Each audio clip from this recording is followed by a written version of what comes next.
Kasabay ng pagharap ng dating driver at bodyguard ni Senadora Laila De Lima na si Ronnie Dayan sa pagdinig ng Kamara hinggil sa paglaganap ng ilegal na droga sa New Bilibid Prison, tumistig rin sa naturang pagdinig ang anak niyang si Hana May.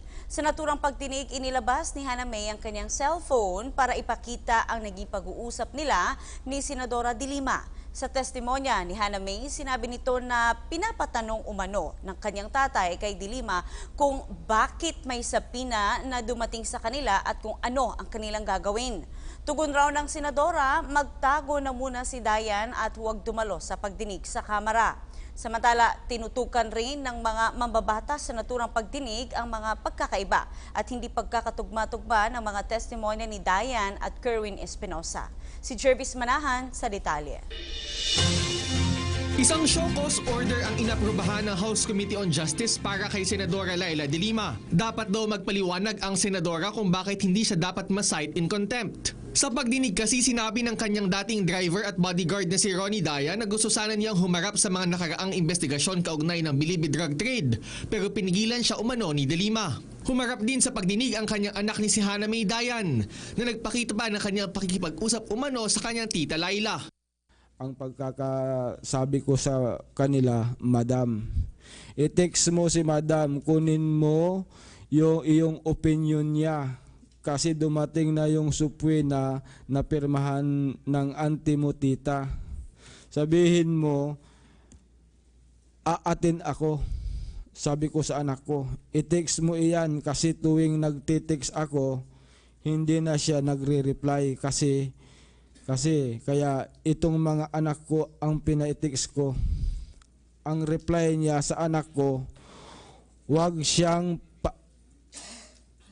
paatin, huwag siyang umatin diyan. Pagkakaguluhan lang siya diyan. Sabi niyang ganon.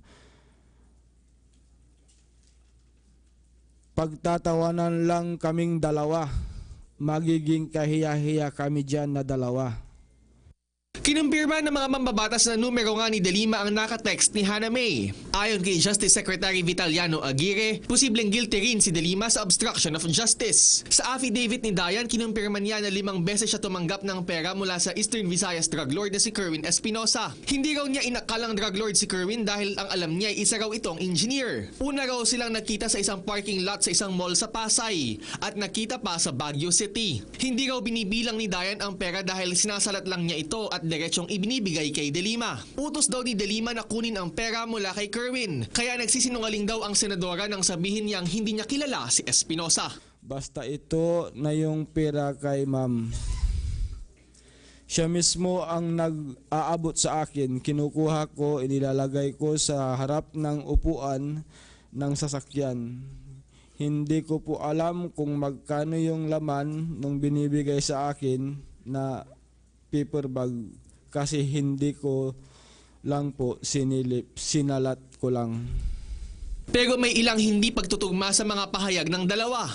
Sabi ni Kerwin sa Senate investigation, 2015 sila nagkita ni Dayan sa tulong na rin ni Albuera Police Chief Joe V. Espenido. Pero sabi naman ni Dayan sa kamera, 2014 sila nagkita at hindi raw niya kilala si Espenido. Itinanggi rin ni Dayan na malakas ang kanyang impluensya sa loob ng New Bilibid Prison. Sa 4 na araw na pagdinig ng komite noon sa pagkalat ng droga sa kulungan, itinuro ng mga inmates si Dayan na taga-kolekta raw ng pera para sa campaign kitty ni De Lima. Pero tahasang itinanggi ni Dayan na nangyari ito dahil hindi raw niya kilala ang mga inmate na dating tumestigo. 3 beses lang daw siya nagpunta sa Bilibid noon para lang ihatid si De Lima sa director's office.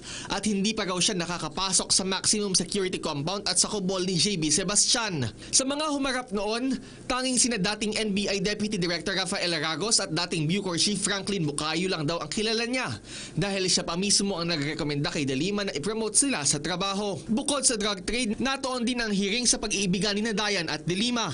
Yung mga panahon na yan, malakas pa yung pag-iibigan nyo ni Secretary o humina na?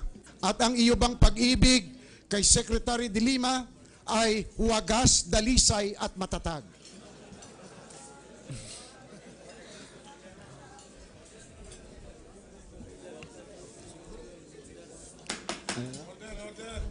Objection, Your Honor. Parang gano'n na po, sir.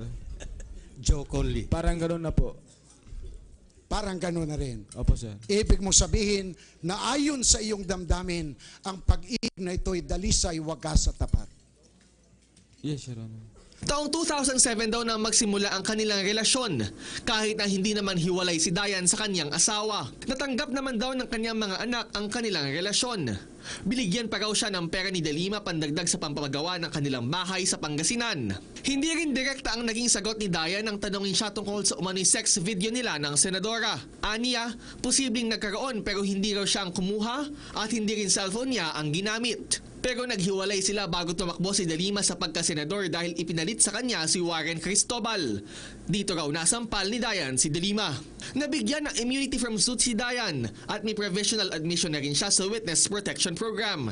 Matapos ang pagdinig, itinurn over ng kamera si Dayan sa PNP at dumiretso na siya sa Pangasinan Regional Police Office. Para sa PTV News, Jervis Manahan.